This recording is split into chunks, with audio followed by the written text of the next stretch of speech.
이번 시간에는 실효 온도에 대해서 알아보도록 하겠습니다. 실효 온도 한번 볼까요?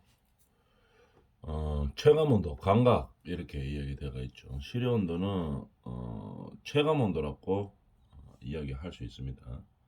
그 다음에 한번 읽어봅시다. 온도, 습도, 공기 유동, 바람을 말하는 거겠죠. 공기 유동. 공기 유동이 인체에 미치는 열 효과를 하나의 수치로 통합한 경험적 감각 지수 뭐 이렇게 좀 어려운 말로 되어 있죠.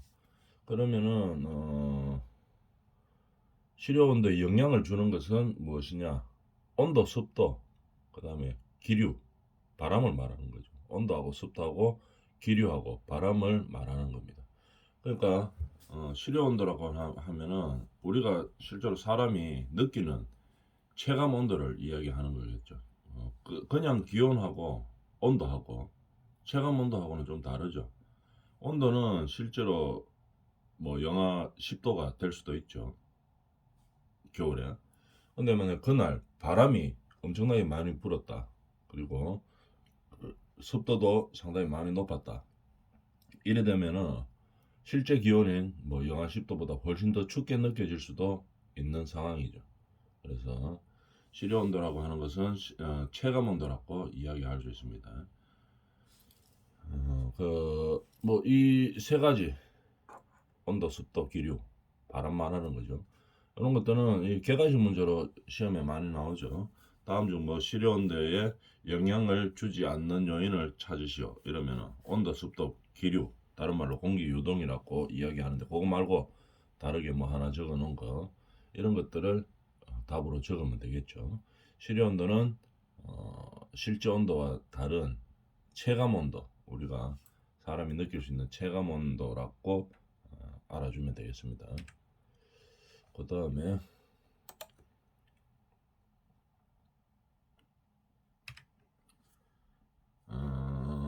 옥스퍼드 지수라고 되어 있죠.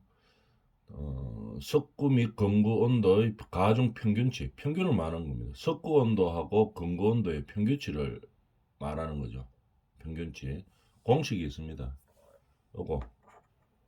요거 시험에 뭐 잘 나오죠. 아주 잘 나오면 시험 거의 다 나온다고 보면 되겠죠. 자격증 시험에 말이죠. 그래서 어떻게 하면 됩니까? 공식을 외워야 되겠죠. 공식을 외워주고 그냥 바로 대입해서 구해주면 되겠습니다. 어떻게 구하는지 한번 볼까요? 다음 뭐 문제는 이렇게 나오겠죠. 다음 중 뭐 조건일 때 옥스퍼드 지수를 구하시오 이렇게 되어 있죠. 옥스퍼드 지수는 WD라고 이야기합니다. 습건 지수. 옥스퍼드 지수는 석구와 건구 온도의 평균치라고 보면 됩니다. 평균할 때 어떻게 하느냐? 두 개 더해가 바로 나누는 게 아니고 옥스퍼드 지수는 어떻게 된다? 요 공식 0.85 곱하기 석구 온도 더하기 0.15 곱하기 건구 온도 이렇게 하면 되겠습니다. 석구 온도와 건구 온도는 주어지겠죠. 시험 문제에서. 그래서 집어넣어 가지고 공식만 암기하고 있으면은 바로 옥스퍼드 지수, 석건 지수, 석고와 건구의 평균치를 구할 수 있다 이 말입니다. 두 개 더해가 나누기 2 하는 게 아니고 요 공식에다가 집어넣어서 암기하고 있어야 되겠죠. 그러면 석고 온도가 뭔지 건구 온도가 뭔지 시험 칠 때는 주어집니다. 근데 뭐 내용을 알아야 되겠죠. 그래서 그림을 하나 보면 이렇게 됩니다. 여기 보면은 건구 온도는 그림 조금 키워볼까요? 이거 보이죠? 이렇게 재는 게 건구 온도입니다. 아무런 장치 없이 그냥 공기 중에 온도를 재는 거 이거를 건구 온도라고 이야기하죠. 석구 온도는 어떻게 하느냐? 어떻게 재느냐? 석구 온도 WB라고 이야기하고 건구는 DW라고 표시합니다. 석구 온도는 어떻게 하느냐? 이 가마의 공기 중에 있는 상태로서의 온도를 재는 것이 아니고 이게 아니고 이 온도계에다가 어떻게 합니까? 섞이 있는 거를 여기다가 이제 감아 주는 거죠. 물 섞여 있는 상태를 한다 이 말입니다. 섞여 있는 상태로 요거를 감아주고 그 다음에 여기다가 바람을 불어주는 거죠. 그러면 섞고 온도는 어떻게 한다? 건구 온도 상태 플러스 섞기 플러스 바람 이렇게 되는 형태를 말하는 거죠. 요 그림으로 보면 이렇게 되는 겁니다. 이렇게 해서 재는 것이 섞고 온도라고 이야기하는 거죠.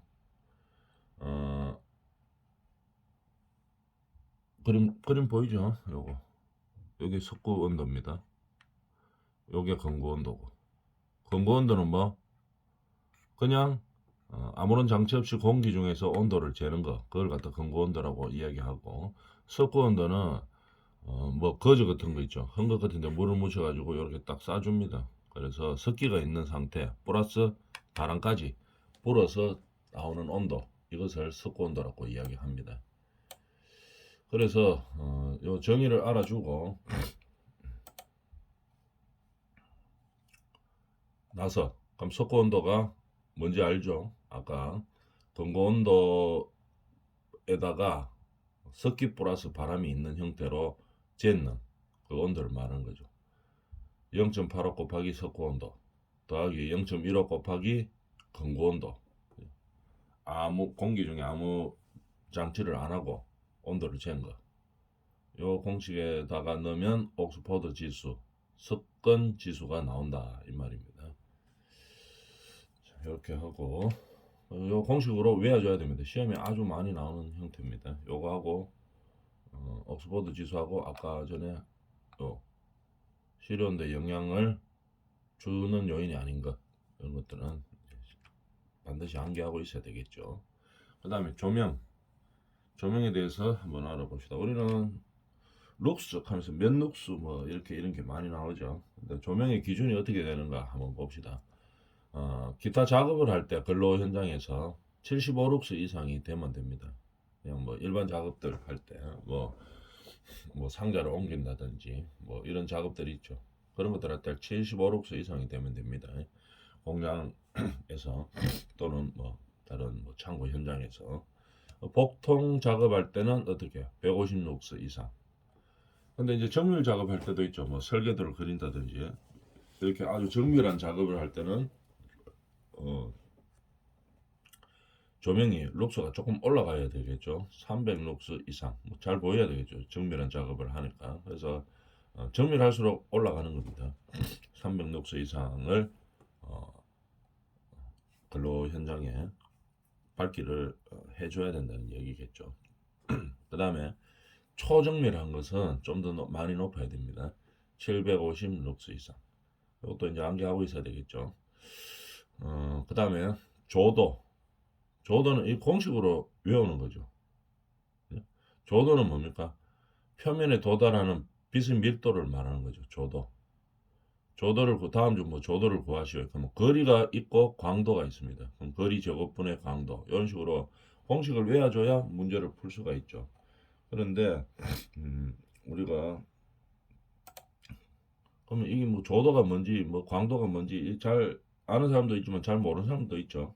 그래서 그림을 통해서 잘 자세히 한번 보고 넘어가도록 하겠습니다. 그림을 조금 키워보면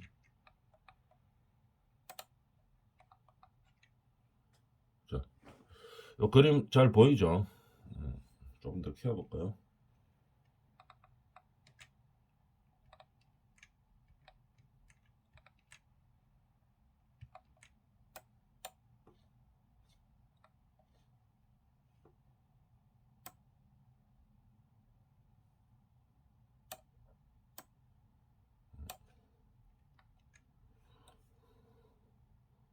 자, 이 정도 하면 대충 보이겠네요. 우리가 보면 광원이 있죠. 빛이 나는 광원이 있습니다. 그죠? 광원에서 우리가 뭐 바닥이면 바닥 이런 대상 물질이 있겠죠. 여기서 빛이 나면은 이렇게 반사되는 부분, 그죠? 바닥이라든지 뭐 벽이라든지 이런 대상물이 있습니다. 대상면에 이 대상물에 빛이 오죠. 일로 올 때, 그럴 때 용어들입니다. 자, 이거를 빛이 나는 것, 이것을 광원이라고 이야기하는 거죠. 광속은 광원에서 나오는 빛의 총량입니다. 이 광속. 광속이 얼마다 이러면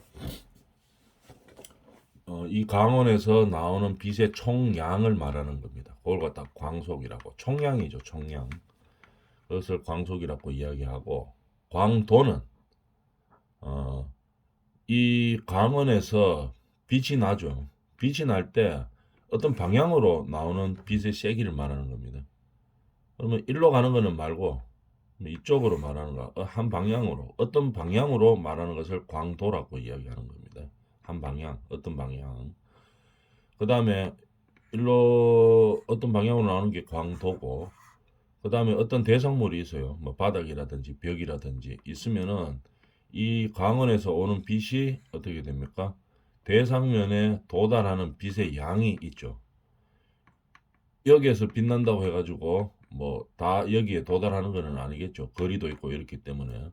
근데 요 광원을 기준으로 하는 게 아니고 조도는 대상면에 도달하는 빛의 양을 말하는 겁니다.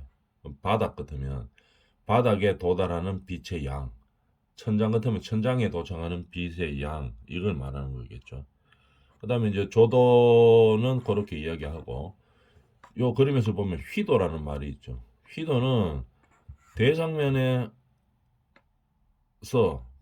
반사가 되죠. 빛은 반사되는 밝기를 말하는 겁니다. 그래서 사람이 보고 있는 것을 말하는 거죠. 눈부심 정도, 이렇게 말하면 되겠습니다. 휘도. 그래서 이 그림을 잘 보면 이제 조명에서 나오는 용어들에서 알 수가 있겠죠. 광원, 빛이 발생하는 거겠죠. 광원, 광속. 광석은 빛의 총량입니다.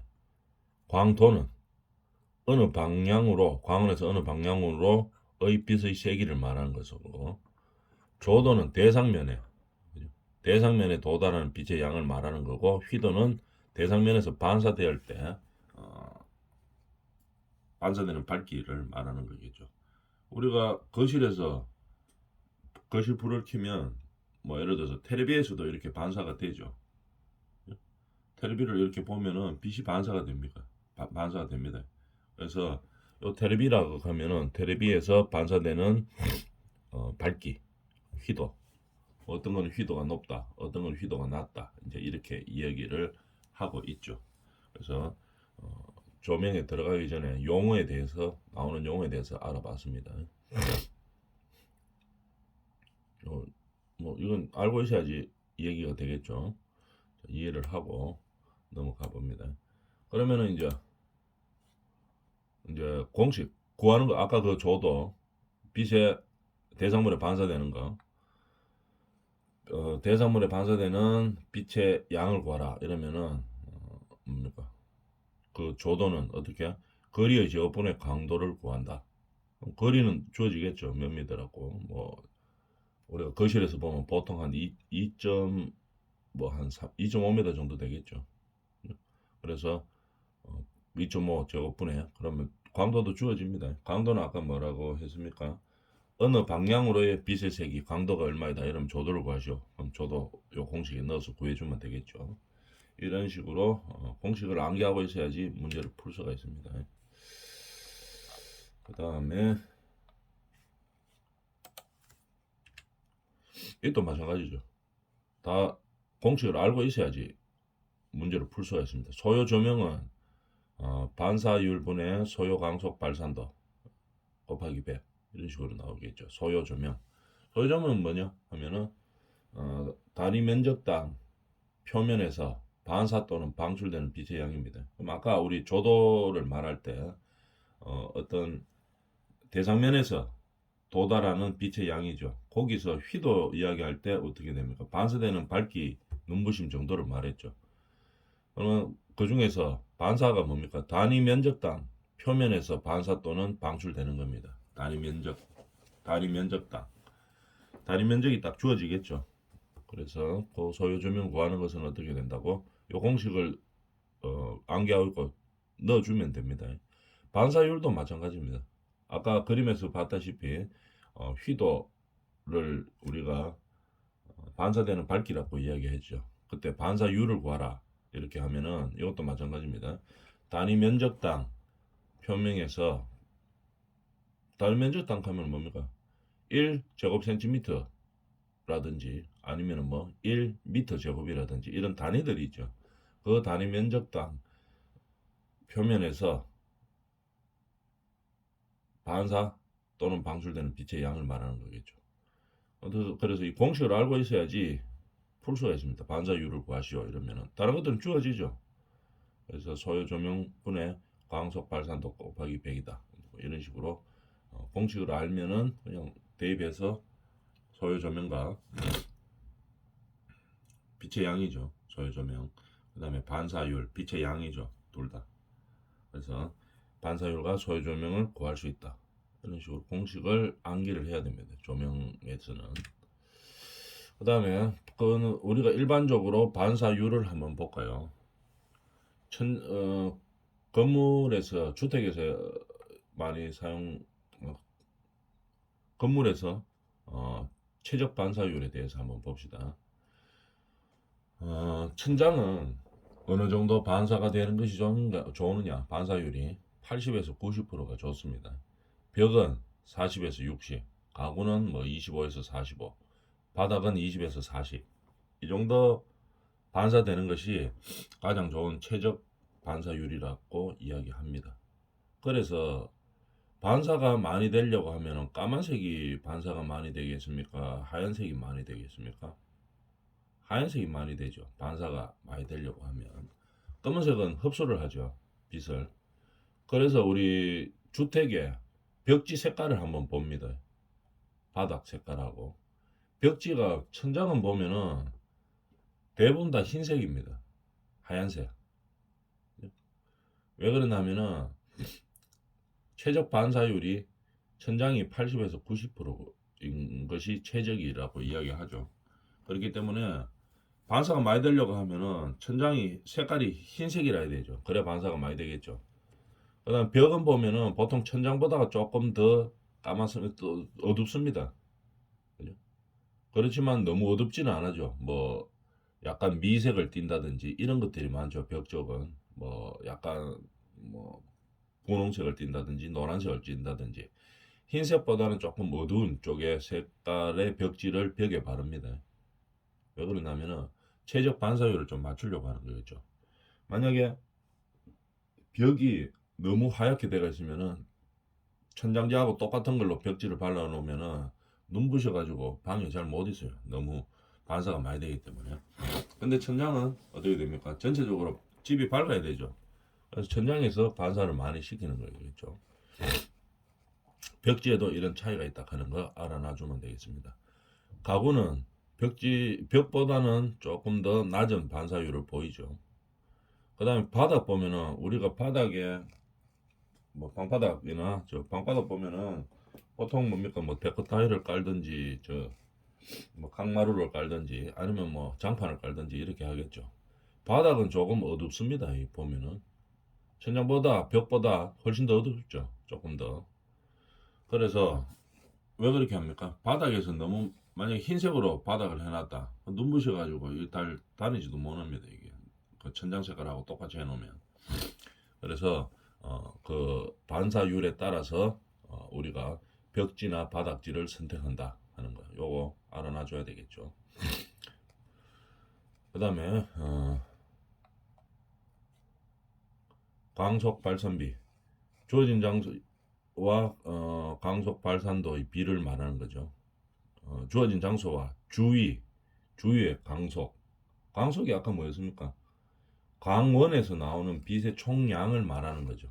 그래서 광속 발산비라고 하면은 주어진 장소와 주위의 광속 발산도의 비를 말하는 겁니다. 사무실 등의 추천 광속 발산비는 3대 1이죠. 알아놔주면 되겠습니다. 그 다음에 대비도 마찬가지입니다. 이 공식 대비를 구하시오 이러면 뭐 공식을 알아야지 이거 우리가 풀 수가 있겠죠. 그래서 시험 칠 때는 이 공식을 외워야 됩니다. 몇 개 안 되죠. 그래서 간단한 공식이기 때문에 시험 칠 때는 암기를 하고 있어야 되겠죠. 표적의 광산 발산도와 배경의 광산 발산도의 차를 뭐라고 합니까? 대비라고 하는데 이 공식을 알아야지 넣어서 문제를 풀 수가 있습니다. 대비. LB는 뭐라고? 배경의 광속 발산도 분해. 배경의 광속 발산도 빼기 표적의 광산 발산도다 하는 걸 암기를 하고 있어야지 넣을 수가 있겠죠. 그래서 시험 칠 때는, 나중에 자격증 시험 칠 때는 꼭 암기하도록 합니다. 이런 것들은 주어지죠. LT나 LB. 그러니까 넣어서 바로 구하면 되는 겁니다. 그 다음에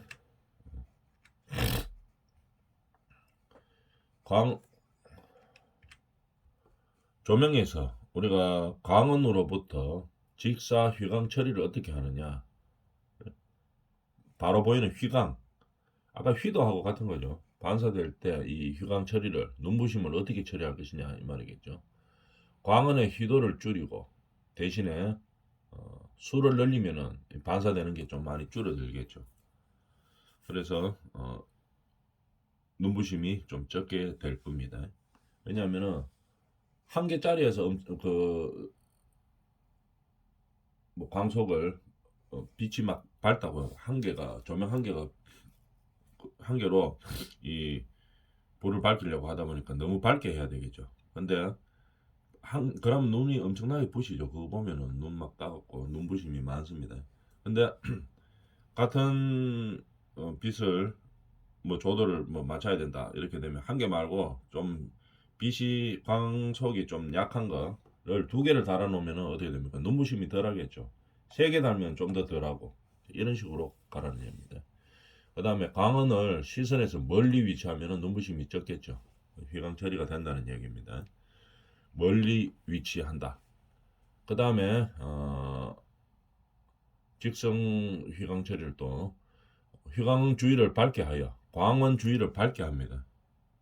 그러면은 어떻게 광속 발산 비를 줄이게 되는 거겠죠. 휘도를 줄이게 되는 겁니다.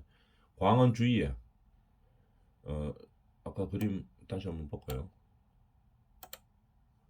이 광원 주위에, 여기 광원이죠. 이 눈부심이 많이 있었는데 그럼 이걸 좀 줄이려고 하면 어떻게 한다고? 여기다가 다른 조명들을 달아주면 눈부심이 줄어드는 게 되는 거겠죠.